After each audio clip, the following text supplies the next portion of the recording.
this 10-hour class with only one idea, what I really hope that you take with you is the concept of empathy. Just feeling your child's pain or reflecting it back to them. And there's an article here that you guys can read another time, but it talks about how the most successful parents deliver a strong dose of empathy before a consequence. So when our kids make a mistake and something happens or they have an unpleasant consequence, we don't want to get mad for all the reasons we talked about earlier. We want to be sad.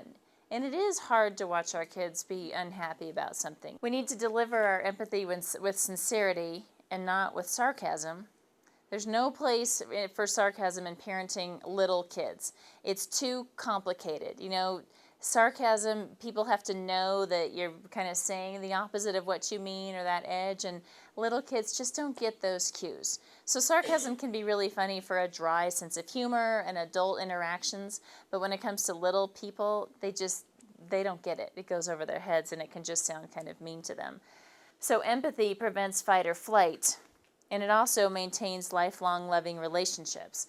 So the way that it would look is along the lines of, like one time I went to get bagels for the kids and everybody placed their order, and Landon got the same kind of bagel that I got, everything bagel with salmon, cream cheese, not toasted.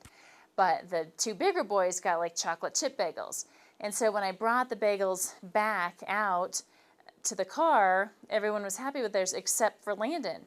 And he had changed his mind. He wanted the different kind of bagel. And so, but I wasn't going back in. It had been a really long line. We had to get someplace. I was not going back in. So at one level, my answer was no. You get what you get. Don't throw a fit. Deal with it. You know, like these things were in my mind, kind of like, suck it up, buddy. Enjoy the bagel you've got. Be glad for what you have. But when the empathy comes first, it sounds more like, oh, that is so sad. I know. You know, it's basically saying, I know you changed your mind, and that is so sad that you're still stuck with this everything bagel with salmon cream cheese.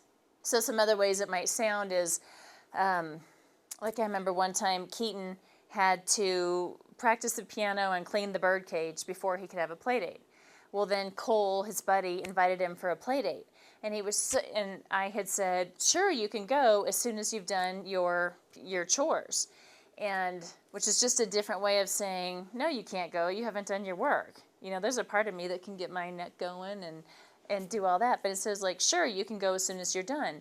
And so then he was so bummed, and he had to go home, and he had to do his, clean the bird cage, and he had to practice piano. It was such a bummer. But when I could stay in that place of just going, oh, I know, that is so sad. What a bummer.